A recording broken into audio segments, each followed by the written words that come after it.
आपण कितीही छान-छान पदार्थ बनवत असलो ना, तरी काही ठराविक पदार्थ हे असे असतात, जे आपल्याला आपल्या आईने बनवलेलेच आवडतात. आपल्याला आपल्या आईच्या हातचेच आवडतात. असंच काहीसं आहे. भोपळ्याच्या पानांची भाजी मला फक्त माझ्या आईने बनवलेलीच आवडते. म्हणजेच माझ्या आईच्या हातचीच आवडते. तर भोपळ्याच्या कवळ्या ढिऱ्या असतात ना, त्या मी काढून घेतलेल्या आहेत, धुवून घेतलेल्या आहेत आणि माझी आई विशेष म्हणजे ही भाजी बनवते अशी आणि खूप छान लागते तिच्या हातची भाजी.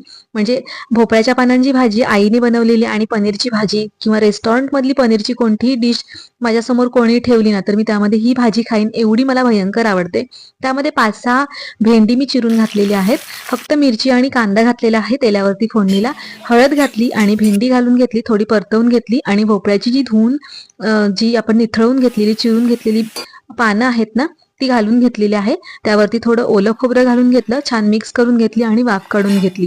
पुन्हा एकदा वाफ आली की काढून घेतली आणि ढवळून घेतली, मिक्स करून घेतली आणि चवीप्रमाणे या भाजीवरती मीठ घालून घेतलेलं आहे आणि पुन्हा एकदा झाकण ठेवून घेतलेलं आहे, ढवळून घेतलेलं आहे.